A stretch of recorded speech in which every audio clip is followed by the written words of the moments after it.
Mga boss, ito yung mga galawan ng Pinklawan, Dilawan mga boss. Riza Ontiveros, sumakay ng jeep. Lene Robredo, sumakay ng tricycle. Sumakay din siya ng bus. Yung dati, si Mar Rojas, nagpadyak, sumakay ng pedicab. Binansagan din niya Mr. Palengke dahil doon din siya mga boss. At ito si Pangilinan, nagtanim ng palay. Mr. Agriculture daw. Ito yung galawang Pinklawan, Dilawan mga boss. Ginagawa nila yan pag nalalapit na yung eleksyon. At nagpapakitang gilas na sila na komo para sila sa mga mahirap. Ngayon may oil price hike, nagtitipid umano. Pero ang mga to mga boss, tapos mayroon mga mamahaling sasakyan. Mga Pinklawan talaga ang paplastik. Idi tinapon nyo na lang ang mga mamahaling sasakyan ninyo. Gusto nyo pala ng ganyan, ipaloke effect.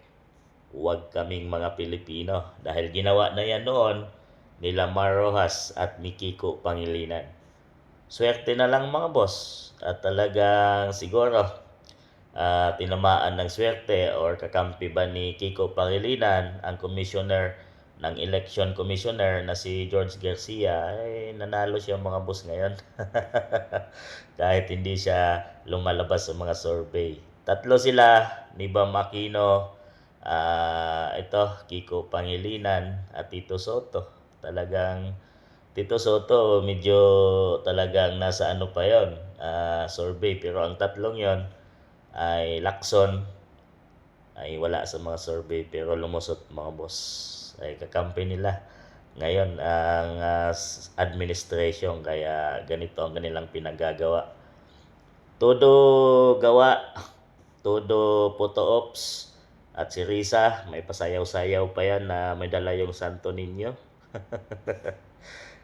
Si Lene Robredo, sumakay ng tricycle at sumakay ng bus pero may kasamang mga media.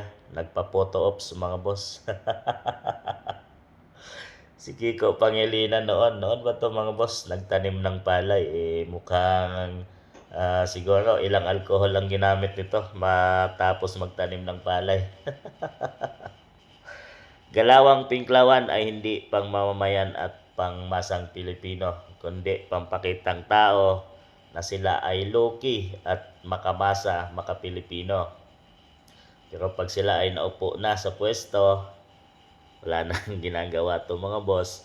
Bagkos sa napakalaking corruption nangyayari ngayon under PBBM administration, mga budget insertion, mga mali-maletang pera, ay walang ingay tong mga to, mga boss.